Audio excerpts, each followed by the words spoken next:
Hello, എല്ലാവർക്കും എൻ്റെ ഒരു പുതിയ വീഡിയോയിലേക്ക് സ്വാഗതം.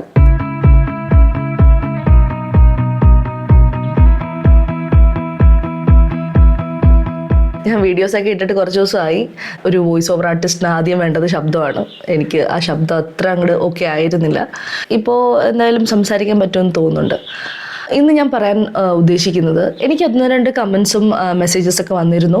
എൻ്റെ ശബ്ദം പാറപ്പുറത്തുരയ്ക്കുന്ന ശബ്ദമാണ്, അതുകൊണ്ട് എനിക്ക് ഈ ഒരു പ്രൊഫഷനിലേക്ക് വരാൻ പറ്റുമെന്ന് തോന്നുന്നില്ല, അല്ലെങ്കിൽ എനിക്കിത് ഇഷ്ടമുള്ളൊരു പ്രൊഫഷനാണ്, പക്ഷേ എനിക്ക് ഈ ഒരു പ്രൊഫഷനിലേക്ക് വരാൻ പറ്റില്ല, എൻ്റെ ശബ്ദമൊക്കെ ഭയങ്കര കോമഡിയാണ്, ഇങ്ങനെയൊക്കെയുള്ള ഓരോരോ സ്വയമേ പറയുന്ന കമൻസ്, അത് ഒരു പരിധിവരെ തെറ്റാണെന്നാണ് എൻ്റെ ഒരു അഭിപ്രായം. കോൺഫിഡൻസിൻ്റെ കാര്യം അതൊരു ഫാക്ടറാണ്. രണ്ടാമത്തെ കാര്യം, ഒരു ക്യാരക്ടറിനെ ഡബ് ചെയ്യുന്ന സമയത്ത് നമ്മളുടെ ശബ്ദം സ്വീറ്റ് ആക്കുക എന്ന് പറയുന്ന ഒരു കോൺസെപ്റ്റ് നമുക്കില്ല. നമ്മൾ ആർക്കാണോ ഡബ് ചെയ്യുന്നത് ആ മനുഷ്യന്റെ ബോഡി ലാംഗ്വേജ്, ബോഡി ടൈപ്പ്, ആ മനുഷ്യന്റെ ഒരു സ്റ്റൈല്, അത് ലേഡി ആണെങ്കിൽ ലേഡി, അല്ലെങ്കിൽ പുരുഷന്മാരാണെങ്കിൽ അങ്ങനെ, അല്ലെങ്കിൽ അയാൾ ഏത് സാഹചര്യത്തിലാണ് നിൽക്കുന്നത്, അല്ലെങ്കിൽ അയാളുടെ ഏജ് ഗ്രൂപ്പ്, ഇതിനെയൊക്കെ അടിസ്ഥാനപ്പെടുത്തിയിട്ടായിരിക്കും നമ്മൾ ഡബ് ചെയ്യേണ്ടി വരുന്നത്. അവിടെ നമ്മളുടെ ശബ്ദം എത്രത്തോളം സ്വീറ്റ് ആണെന്നുള്ളത് ഒരു വലിയ ഫാക്ടറേ അല്ല.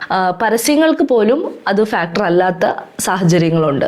ഞാൻ ഈ ബാക്ക്ഗ്രൗണ്ടിൽ കാണുന്നത് യൂട്യൂബിൽ നിന്ന് ഞാൻ എടുത്തിരിക്കുന്ന ഒരു ആഡാണ് ഞാൻ ചെയ്തിട്ടുള്ളത്. ക്രോംപ്ടൺ എന്ന ബ്രാൻഡിന്റെ ഒരു ആഡായിരുന്നു. ഇതിൽ ഈ ലേഡിക്കാണ് ഞാൻ ശബ്ദം കൊടുത്തിരിക്കുന്നത്. ഇതിലൊരു പോർഷൻ ഉണ്ട്, നമുക്കത് ഞാനിപ്പോ പറഞ്ഞ കാര്യം മനസ്സിലാവും.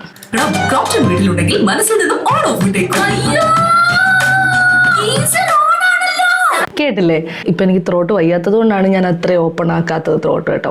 ആ ഒരു സീനിൽ അവർ വിളിച്ച് കൂവി പറയുന്ന ഒരു പോർഷനാണ്. ആ സമയത്ത് നമ്മളുടെ ശബ്ദം വെച്ചിട്ട് ക്യൂട്ടായിട്ടും സ്വീറ്റ് ആയിട്ടും നമ്മൾ കൊടുത്തു കഴിഞ്ഞാൽ അത് ഒട്ടും യോജിക്കില്ലല്ലോ. പിന്നെ വേറൊരു കാര്യം നിങ്ങൾക്ക് തോന്നിയേക്കാം, ആ ലേഡിയുടെ ബോഡി ലാംഗ്വേജിന് കുറച്ചുകൂടി ഏജ്ഡ് ആയിട്ടുള്ള ശബ്ദമാണ് കുറച്ചുകൂടി ആപ്റ്റ് ആണെന്ന് തോന്നുന്നത്. പക്ഷേ നമ്മളുടെ ഒരു ഇൻഡസ്ട്രിയിൽ ചില അഡ്വർടൈസ്മെന്റുകൾ നിങ്ങൾ ശ്രദ്ധിച്ചാൽ മനസ്സിലാവും, അത് ഒരേ പരസ്യങ്ങൾ ഹിന്ദിയിൽ, മലയാളത്തിൽ, തമിഴിൽ, ഉറുദുവിൽ, അങ്ങനെ പല ലാംഗ്വേജസിൽ വരാറുണ്ട്.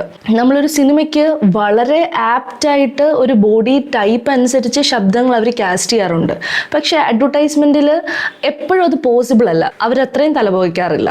അതുകൊണ്ട് എൻ്റെ ശബ്ദം പാറപ്പുറത്തുരയ്ക്കുന്ന ശബ്ദമാണെന്ന് വിചാരിച്ചിട്ടോ, അല്ലെങ്കിൽ എൻ്റെ വോയിസ് അത്രയ്ക്ക് സ്വീറ്റ് അല്ല എന്ന് കരുതിയിട്ടൊന്നും ഈ ഒരു പ്രൊഫഷനിലേക്ക് എനിക്ക് വരാൻ പറ്റില്ല എന്ന് ആരും കരുതരുത്. ഇത് മൊത്തത്തിലൊരു സ്കില്ല് മാത്രമാണ്. ഇത് ജന്മനാ വരുന്ന ഒരു കഴിവൊന്നുമല്ല. ഇത് പതിയെ പതിയെ നമ്മൾ ട്രെയിൻ ചെയ്തെടുക്കുന്ന, നമ്മളുടെ ശബ്ദത്തെ ട്രെയിൻ ചെയ്തെടുക്കുന്ന ഒരു സ്കില്ലാണ്. അപ്പോൾ മറ്റൊരു ടോപ്പിക്കുമായിട്ട് ഞാൻ ഇനിയും വരാം. Bye bye.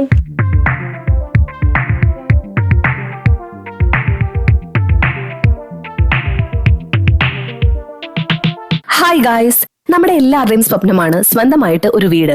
അതും നിങ്ങൾ ആഗ്രഹിക്കുന്ന തരത്തിലുള്ള, നിങ്ങൾ പ്ലാൻ ചെയ്യുന്ന രീതിയിൽ വെൽ കസ്റ്റമൈസ്ഡ് ആയിട്ടുള്ള ഒരു വീടായാലോ? അതെ, ഞാൻ പറഞ്ഞു വരുന്നത് നമ്മുടെ കണ്ണൂരിന്റെ ഹൃദയഭാഗമായ മുണ്ടനാട്. ഇതാ ഒരു പുതിയ വില്ല പ്രോജക്ട് എസ്റ്റാബ്ലിഷ് ചെയ്യുകയാണ്.